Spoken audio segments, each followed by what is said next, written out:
మాజీ ముఖ్యమంత్రి కేసీఆర్ కి షాక్ ఎదురైంది. ఆయనకి నోటీసులు జారీ చేసింది పవర్ కమిషన్.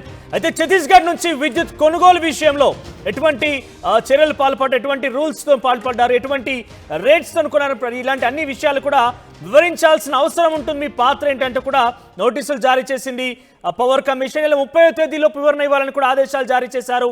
ఇదొక బిగ్ షాక్ అని చెప్పాలి. బీఆర్ఎస్ పార్టీ ఇప్పటికే పార్లమెంట్ ఎన్నికల్లో కుప్పకూలిపోయిన పరిస్థితి కనిపించింది. అయితే ఇప్పటికే ఆ యొక్క ఆవేదనతో ఉన్నటువంటి నేపథ్యంలో బీఆర్ఎస్ పార్టీకి ఒక బిగ్ షాక్ అని చెప్పాలి. మాజీ ముఖ్యమంత్రికి పవర్ కమిషన్ నుంచి నోటీసులు జారీ అవ్వడం, దాంట్లో ఛత్తీస్గఢ్ నుంచి పవర్ కొనుగోలు అంశంలో తమ పాత్ర వివరించాలంటే కూడా ఆ కమిషన్ ఇచ్చిన నోటీసులో ఉండడం కూడా అందరినీ ఒక్కసారిగా షాక్ గురి చేసింది. ఈ నెల 30వ తేదీలోపు కూడా దీనికి వివరణ ఇవ్వాలంటే కూడా ఇప్పటికే ఆ నోటీసులో పొందుపరిచి ఉంది. కానీ పవర్ కమిషన్కి కేసీఆర్ కూడా ఆ నోటీసులకు సంబంధించి స్పందించారు కూడా. ఈ నెల 30 వరకు తాను ఎటువంటి విచారణ కావాలంటూ కూడా కేసీఆర్ చెప్పిన పరిస్థితి. సో ఇప్పటికే అసెంబ్లీ ఎన్నికల్లో కేసీఆర్ ప్రభుత్వం కూలిపోయిన దాని స్థానంలో కాంగ్రెస్ పార్టీ ఇక్కడ ప్రభుత్వం ఏర్పాటు చేసింది. అయితే ఇక్కడ మొదట్లో వైట్ పేపర్ రూపంలో అటు ఆర్థిక అంశాలకు సంబంధించి కావచ్చు, తర్వాత సివిల్ సంబంధించిన అంశాల రూపంలో కావచ్చు, తర్వాత పవర్ సంబంధించిన అంశాల రూపంలో కావచ్చు. సో వైట్ పేపర్ రూపంలో ఇప్పటికే పొందుపరిచింది. కేసీఆర్ యొక్క అవినీతికి సంబంధించిన అంశాలు పొందుపరుస్తున్నామంటూ కూడా కాంగ్రెస్ ప్రజాపాలన ప్రభుత్వం అంటూ కూడా అసెంబ్లీ వేదికగా శ్వేతపత్రం విడుదల చేసింది. ఇందులో భాగంగానే పవర్కి సంబంధించి ముఖ్యంగా కొనుగోలు విషయంలో కేసీఆర్ అనేక కమిషన్లు దండుకున్నాడు.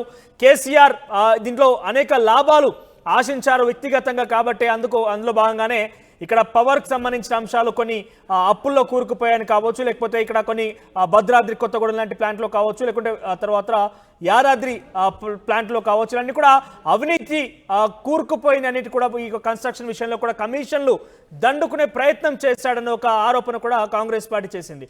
సో ఇవన్నీ కూడా ఒక ఎత్తు ఆరోపణల వరకు చూసాం. కానీ ఏకంగా ఈరోజు నోటీసుల వరకు దారితీసింది. మాజీ ముఖ్యమంత్రి కేసీఆర్కి పవర్ కమిషన్ నోటీసులు జారీ చేసేందుకు 30వ తారీఖు లోపు విచారణకు రావాలి, వివరణ ఇవ్వాలంటే కూడా ఈ కమిషన్ ఇచ్చిన నోటీసులో కూడా పొందుపరిచి ఉంది.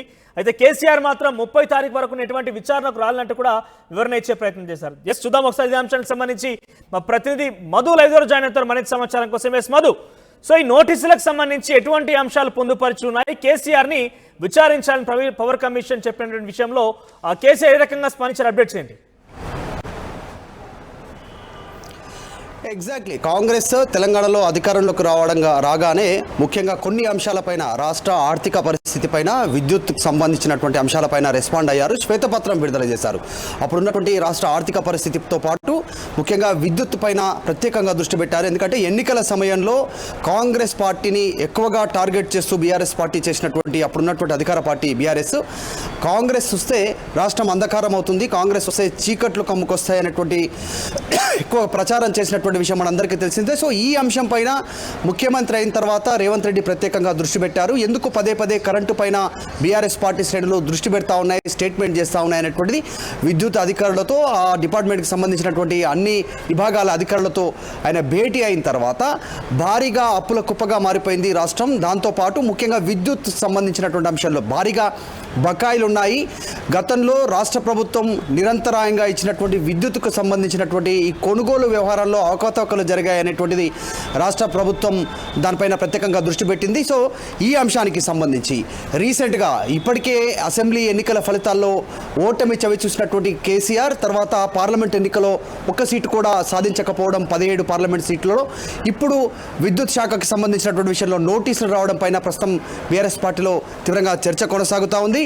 మొత్తానికి ఈ అంశం పైన త్వరలోనే దీనిపైన 30 అంటే ఈ నెల 30 లోపు వివరణ ఇవ్వాలంటూ నరసింహారెడ్డి కేసీఆర్కు జస్టిస్ నరసింహారెడ్డి నోటీసు ఇస్తే జూలైకి సంబంధించినటువంటి 30 వరకు, అంటే ఇంకొక నెల, ఇది ఆల్రెడీ జూలై 30 వరకు గడువు కోరారు. అప్పటి వరకు సమయం ఇవ్వాలంటూ ఈ విద్యుత్ కొనుగోలుకు సంబంధించి ఛత్తీస్గఢ్ పక్కనే బార్డర్ రాష్ట్రం మన తెలంగాణకి.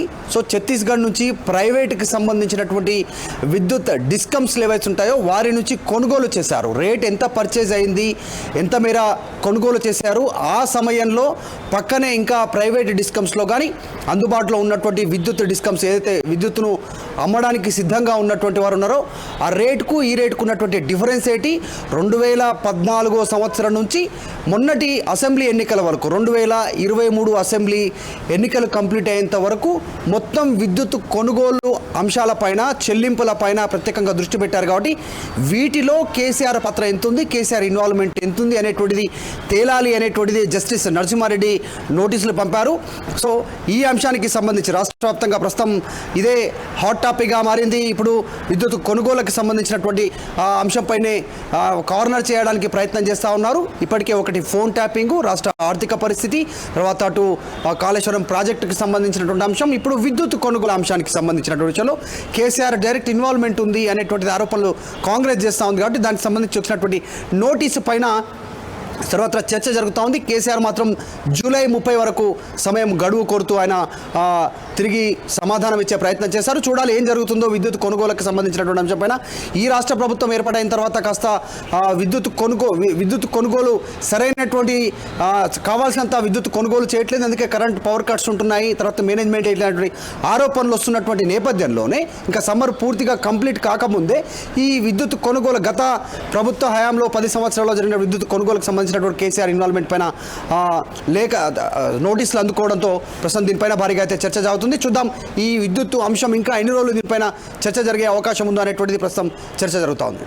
థ్యాంక్ యూ మరు, thank you for the updates. ఓవరాల్గా ప్రత్యేకమైనటువంటి కమిటీ కూడా ఏర్పాటు చేసింది రాష్ట్ర ప్రభుత్వం పవర్ కమిషన్కి సంబంధించి. అంటే ఓవరాల్గా గతంలో ఛత్తీస్గఢ్కి సంబంధించినటువంటి విద్యుత్ కొనుగోలు అంశంలో అవినీతి జరిగిందనే ఒక విషయంలో పెద్ద ఎత్తున కాంగ్రెస్ ప్రభుత్వం ఆరోపణలు చేసింది. దీంతో పాటుగా వాళ్ళు ప్రభుత్వంలోకి రాగానే మొట్టమొదటిసారిగా వాళ్ళు మొదటగా ఆర్థిక పరమైనటువంటి అంశాల విషయంలో శ్వేతపత్రం విడుదల చేశారు. ఆ తర్వాత అటు నీటిపారుదల రంగానికి సంబంధించి కూడా వాళ్ళు శ్వేతపత్రం విడుదల చేశారు. తర్వాత ప్రజెంట్ విద్యుత్ సంబంధించిన అంశం చూస్తున్నాం. విద్యుత్ సంబంధించిన అంశం కూడా వాళ్ళు మొదటి అసెంబ్లీలోనే శ్వేతపత్రం విడుదల చేశారు. సో ఇవన్నీ కూడా ఒకదాని వెంట ఒకటి కేసీఆర్కి చిక్కుముడులాగా, అంటే ఒక రకంగా ఆయన ఏ రకంగా కూడా ఒక బంధించాలి, ఆయన యొక్క అవినీతిని బయట పెట్టి ప్రజల ముందు ఆయన ఒక దోషిగా చేయాలన్నటువంటి ఒక డెఫినెట్గా ఆ ప్రయత్నం కాంగ్రెస్ పార్టీ గతంలో చెప్పిన విధంగానే చేసే ప్రయత్నం కనబడుతోంది. సో మొత్తం మీద విద్యుత్ సంబంధించినటువంటి పవర్ కమిషన్ కేసీఆర్కి నోటీసులు జారీ చేసింది. ఈ నెల 30లోగా విచారణ ఆయన దీనికి సంబంధించి ఛత్తీస్గఢ్ నుంచి విద్యుత్ కొనుగోలు అంశం మీద మీ పాత్ర ఏంటి, ఏ రకంగా కొనుగోలు చేశారో అన్ని విషయాలు కూడా తెలియజేయాలంటూ కూడా కమిషన్ ఇచ్చిన నోటీసులో పొందుపరిచి ఉంది. అయితే దీనికి సంబంధించి ప్రస్తుతం నరసింహారెడ్డి ఆయన ఈ యొక్క పవర్ కమిషన్ చైర్మన్గా వ్యవహరిస్తున్నారు. కమిటీకి ఆయన కీలక పాత్ర పోషిస్తున్నారు. ఆయన నుంచి కేసీఆర్ నోటీసులు జారీ అయ్యాయి. కానీ కేసీఆర్ కూడా ఇదే స్థాయిలో రియాక్ట్ అవుతూ 30 తారీఖు వరకు నేను విచారణకు హాజరు కాలేను అని చెప్పి కూడా ఆయన సమాధానం ఇచ్చే ప్రయత్నం చేశారు. దానికి సంబంధించిన అంశం కూడా చూస్తూ ఉన్నాం.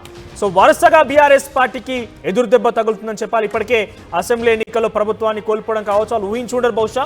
సో అది ఊహించినటువంటి అంశం తెర మీదకి రావడంతో అందరూ కూడా ఆశ్చర్యచకితులు అవడంతో పాటుగా బిగ్ షాక్ గురయ్యారు. ఆ తర్వాత పార్లమెంట్ ఎన్నికల్లో సైతం కనీసం ఒక్క స్థానమైన గెలుచుకోలేకపోతామని ఒక ఆశాభావం బీఆర్ఎస్ పార్టీలో ఉండేది. కానీ చివరికి పార్లమెంట్ ఎన్నికల ఫలితాలు వచ్చినప్పటికీ 0 స్థానాలతో ఫలితమవడంతో కూడా అదొక బిగ్ షాక్ తగిలింది. సో ఇవన్నీ ఒక అయితే ఈ ప్రభుత్వం ఏర్పాటైన తర్వాత 6 నెలల కాలంలో ఫర్ ద ఫస్ట్ టైం కేసీఆర్కి కాంగ్రెస్ పార్టీ నోటీసులు జారీ చేసింది. సో కాంగ్రెస్ పార్టీ ప్రభుత్వం నోటీసులు జారీ చేసింది.